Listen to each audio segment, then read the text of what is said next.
ኤፍሬም ምናምን ውሰደኝ። የት ነህ? ግን ይዤ እሄዳለሁ። ልጁ ይዤ እሄዳለሁ። ባለፈም ይዤ ልሂድ ብዬው ነበርኩ። ኧረ እባክህ በገዛ ፍላጎትህ ቀጥ ብለህ ሄደህ ኤፍሬም ና ውሰደኝ። የማይመስል ነገር ማለት ነው። የማይመስል ነገር በቃ ፈለገህ ነው ያደለ ሄድከው። ቪዲዮውን እኮ አይተናል። ፈለገህ ነው ሄድከው።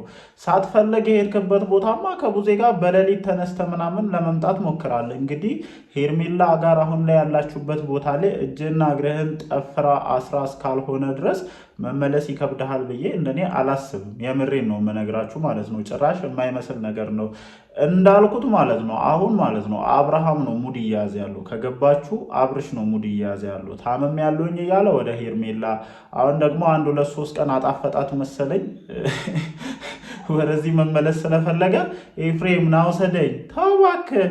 ከዛ ውጪ ደግሞ ማለት ነው ምናልባት የምርም አብርሃም አሞት ከሆነና አሁን ምናልባት ካለበት ከሄርሜላ መመለስ ፈልጎ ከሆነ እስከ ዛሬ ድረስ አብርሃም ታሟል ብሏችሁ ሩዋንዳ ስታደርግ የነበር ከአንተ ዳኒ፣ ቡዜ እንዲሁም ደግሞ ዴቭ፣ እሺ አሁን ምንድነው ፍላጎታችሁ? ሄርሜላ ጋር እየታከመ ነው ይሄ ልጅ። ልክ የሱን ሕክምና ፍለጋ ልክ የሱን ጤና ፍለጋ እንደፈለጋችሁ ሆናችሁ ሩዋንዳ ስታደርጉ የነበራችሁ ሰዎች፣ መቀመጥ መነሳት ስትከለክሉ የነበራችሁ ሰዎች አሁን ለምንድን ነው ታዲያ እንደዚህ የምትሆኑት ማለት ነው? ሄርሜላ ጋር መሆኑ ለዚህ ልጅ ሰላሙን ይሰጠዋል፣ ጤናውን ይመልስለታል ነው? ይሄ ነው የእናንተ ሀሳብ? እኔ በጣም ነገሮች እያወዛገቡኝ ስለሆነ ነው ይህንን ነገር እያልኳችሁ ያለሁትና ጭራሽ የማይመስል ነገር ነው። ወይ አብርሃም ሙድ እያያዘብን ነው፣ ወይ አንድ ላይ ሆናችሁ ሙድ እያያዛችሁብን እንደሆነ ነው ሜቢ እንደኔ የማስበው። ለማንኛውም ከመሸ የተለቀቀውን ቪዲዮ ሁላችሁም ተመልክታችኋል ብዬ አስባለሁኝ። ያው ቪዲዮን እንደተመለከተ ሰው የራሳችንን የግል እይታ ወይም ሀሳባችንን እዚህ ጋር ለማስቀመጥ እንሞክራለን ማለት ነው። ቪዲዮ ላይ እንዳየነው እንግዲህ አብርሃም ከሄርሜላ ጋር ለመዝናናት እንደወጣና ኤፍሬም መጥቶ እንዲወስደው እንደሚፈልግና ከሄርሜላ ጋር መሆን እንደማይፈልግ እየተናገረ ነው ማለት ነው። በእርግጥ ይሄ ነገር ለሩታም ሆነ ለኤፍሬም ጥሩ እንትን ይሰጣቸዋል ብዬ አስባለሁ። ልጁ ያለ ፍላጎቱ እንደተወሰደ በደንብ እንትን ይላቸዋል። ስለዚህ አሁን ላይ በህግ አንጻር ራሱ እነዚህ ልጆች መሄድ ቢችሉ አብርሃም ያለ ፍላጎቱ እንደተወሰደና መመለስ እንደሚፈልግ ከተናገረ ህግም ወደ ሩታ እንዲመለስ እንደሚፈቅድለት ምንም ጥርጥር የለውም። ስለዚህ ለሩታም ሆነ ለኤፍሬም ሰፊ የሆነ አማራጭን ይሰጣቸዋል ብዬ አስባለሁኝ። ከዚህ በኋላ እነሱም አብርሃም ያለ ፍላጎቱ ሄርሜላ ጋር እንደተቀመጠ ካወቁ በደንብ ይንቀሳቀሳሉ፣ ወይም በህግ አንጻርም ይንቀሳቀሱበታል ብዬ ነው የማስበው። ከዛ ውጭ ግን ብዙዎቻችሁን የታዘብንበትን ነገር ነው የተመለከትነው። የምሬን ነው የምላችሁ። እዚህ ጋር ሰው ትኩረት ሰጥቶ አያየውም ወይም ትኩረት ሰጥቶ ይሄንን ነገር አይመለከትም ብላችሁ ስለምታስቡ የምታደርጉት ነገር ምን ያክል ርቀት እየወሰዳችሁ እንደሆነ ይገባችሁ አይመስለኝም። ስለዚህ ይኸውላችሁ ዳኒ፣ ቡዜ እና ዴቭ ለሩታ ያላችሁ ጥላቻ ማለት ነው አብርሃም ከሩታ ጋር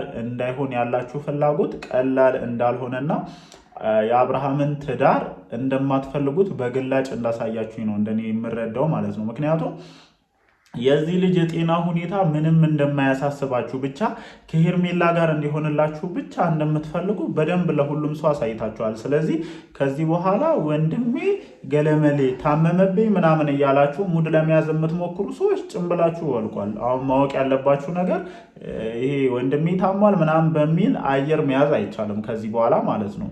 እንደው ጥሩ አድርገሻል ሄርሜላ፣ እንኳን ወሰድሹ የብዙ ሰው ማንነትን ነው ግልጥ አድርገሽ ያሳየሹ ማለት ነው። ስለዚህ ከዚህ በኋላ ሩታ ለራስሽ ህይወት መጠንቀቅ ካለብሽ፣ የራስሽን ህይወት ማስተካከል ካለብሽ በምን አይነት መንገድ ማስተካከል እንዳለብሽ ይነገርሻል ብዬ አላስብም። አብርሃምም እንግዲህ ሙድ እያያዘ ካልሆነ እኔ ሙድ እያያዘ ነው እየመሰለኛል። የምሬን ነው የምላችሁ። ኤፍሬም ነው እባክህ 3 ቀን እዛ በቃ አጣፍጠ ከጨረስክ በኋላ ና ውሰደኝ። የማይመስል ነገር ማለት ነው። እኔ ምንም አልተዋጠልኝም። የምሬን ነው የምላችሁ። ብቻ ግን ያው አልተዋጠልምንም ብለን እንትን ማለት አንችልም። ያየነውን ነገር የራሳችንን ሀሳብ መስጠት ስላለብን ሀሳባችንን እንሰጥበታለን። እንደኔ ግን ብትጠየቅ ልመልስ የምችለው አብርሃም እያሾፈ ነው። በቃ እኔ ተረድቼዋለሁ። እግዚአብሔርን ብዙዎቻችሁ የተረዳችሁ አይመስለኝም። ይሄ ልጅ ሁለቱንም ማጣት ስለማይፈልግ ነው እስከዛሬ ድረስ በነገራችን ላይ ዋጋ ሲከፍል የነበረው እንጂ አብርሃም ከሩታ ጋር ያለውን ግንኙነት መቁረጥ ከፈለገ በቀላሉ መቁረጥ ይችላል። በቃ ከሄርሜላ ጋር የጀመረውን ህይወት አስተካክሎ መኖር ይችል ነበረ። አይፈልግም፣ ሩታንም ማጣት አይፈልግም፣ ሄርሜላንም ማጣት አይፈልግም። እስከ ዛሬ ድረስ ይሄ ነገር እየተንከባለለ የመጣው ያለ በቂ ምክንያት አይደለም። በነገራችን ላይ በቃ እኔ ለምሳሌ ያለኝን ሪሌሽንሽፕ መቁረጥ ከፈለኩኝ በጣም ሲምፕል የሆነ ነገር ነው። በቃ ምንም ሌላ ተአምር አያስፈልገውም። 1 ዓመት ከምናምን በዚህ ጉዳይ ላይ እየተንከባለለ ሊመጣ የሚችልበት ምንም አይነት ሪዝን የለም። ይሄ ልጅ ከሁለቱም ጋር ያለውን ሪሌሽንሽፕ ማስቀጠል ይፈልጋል፣ ግን ሴቶቹ እርስ በእርስ ሊግባቡለት አልቻሉም። ስለዚህ ማይንዷን በደንብ እየተጠቀመች ነው። አሁን ከዚህ በኋላ በተደጋጋሚ የምታደርገው እንደዚህ አይነት ነገር ይመስለኛል አብርሽ ማለት ነው። የምሬን እኮ ነው። አሁን 3 ቀን ሄደሽ ምናምን ከሄርሜላ ጋር ፏ ብልጫልሽ ወደ ሩታ መመለስ ፈለክ። ኤፍሬም ናውሰደኝ። ለማንኛውም ማለት ነው አብርሃም ሲመጣ ነው ብዙ ነገሮችን ልንረዳ የምንችለው ማለት ነው። እና ይሄ ከጤና ጋር ታሟል ምናምን እያላችሁ የምታስመስሉ ሰዎች ግን ከዚህ በኋላ በዚህ ጉዳይ ላይ ማስመሰል እንደማትችሉና ፍላጎታችሁ ምን አይነት እንደሆነ በግልጽ አውቀናል። እኔ በነገራችን ላይ እንደ አንድ ሰው ሀሳብን ስጥ ብባል ከሩታ ጋር ቢሆን እመርጣለሁኝ። ሲፈላለጉ እሱንም ሲከባበሩ ማለት ነው። እኔ ተንዘላዝሎ መጥቶ ከሩታ ጋር እንዲሆን አልፈልግም። ሲጀመር ግን እሷ ፍላጎቱ ካላትና ልዑሌ የእናትና የአባት ፍቅርን እያገኘ እንዲያደግ ስለምፈልግ ብቻ ከሄርሜላ ይልቅ ምረጥ ብባል ከሩታ ጋር ቢሆን እመርጣለሁ። ይሄ የራሱ ውሳኔ ነው። እዚህ ነገር ውስጥ ብዙም እንትን ማለቱ አስፈላጊ ነው ብዬ አላስብም። ግን እጁን ይዛችሁ ሲላችሁ ወደ ሄርሜላ በዚህ በኩልም ደግሞ ወደ ሩታ እንትን ለማለት የምትሞክሩ ሰዎች የልጁን ህይወት ለልጁ ተውለት። እሱ ጭንቅላቱን በደንብ እየተጠቀመ እንዴት አድርጎ ከሁለቱም ጋር አጣጥሞ መኖር እንደሚችል አዲስ ስታይል፣ አዲስ ዘዴ ቀይሶ መጥቶ እየተጠቀመ እንደሆነ ነው እንደኔ ሜቢ እየተረዳ ያለሁት። ብቻ ግን የብዙዎቻችሁ ጭንብል ወድቋል። እንዴ ኧረ ወንድሜ እየተባለ ለካ የዚህን ያክል ርቀት በማስመሰል መሄድ ይቻላል። የምሬን ነው። በጣም ነው የገረመኝ። ወንድሜ ያልተሻለውም ወንድሜ ያሞታል፣ ወንድሜ የሚሻለው ከሄርሚ ጋር ወጥቶ ፈታ ሲል ነው ምናምን።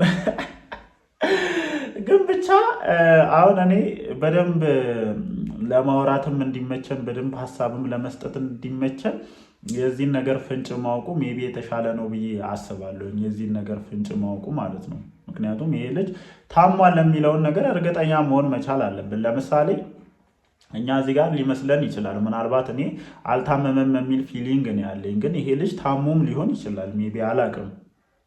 እርግጠኛ መሆኑ የተሻለ ነው ብዬ ነው እንደኔ የማስበው፣ ሞር ሀሳብ ለመስጠትም ሞር ብዙ ነገሮችን ለማለትም። ለማንኛውም ግን በዙሪያ ያሉ ሰዎች በሙሉ ከሄርሜላ ጋር ስለሆነ ደስተኛ እንደሆኑና ከሄርሜላ ጋር እንዲሆን እንደሚፈልጉ በግላጭ የታየበት ነገር ነው። እኔ ሩታ ብዙ ነገሮችን እንድትጠነቀቅ ምን ያክል በእሷ ዙሪያ ያሉ ሰዎች የእሷን የተስተካከለ ህይወት የእሷን የተሳካ ትዳር እንደማይፈልጉና እያንዳንዷ እንቅስቃሴ ዛሬ ላይ ለመድረሷ ወይም እሷ በቸልተኝነት ባለማወቅ ያሳለፈቻቸው ጊዜያቶች ከነዚህ ሰዎች ጋር ምን ያክል ትዳሯን ሲሸረሽር እንደነበር፣ ምን ያክል ኑሯን ሲበጠብጥ እንደነበረ የተረዳች ይመስለኛል። ሜቢ ከዚህ በኋላ ከአብርሽ ጋር ብትቀጥም ባትቀጥም ለወደፊት ህይወትሽ ብዙ ነገሮችን ያየሽበትና ብዙ ነገሮችን የተማርሽበት እንደሚሆን ተስፋ አደርጋለሁ። አጠገብሽ ላይ ያሉ ሰዎች በሙሉ ያንቺን ደስታና ያንቺን ስኬት ይፈልጋሉ ማለት እንዳልሆነ በደንብ የተረዳሽ ይመስለኛል ሜቢ ማለት ነው። ብቻ ብዙ ሰዎችን ታዝበን ያለፍንበት ነገር ነው። የአብርሽ ነገር ግን መጣራት አለበት። አባቴ አንቺ እዛ ፈታ እያልሽ እዚህ ሰውም እያስጨነቅሽ ሊሆን ይችላል እኮ አይታወቅም። ለማንኛውም ወዳችኋለሁ። ይመቻችሁ።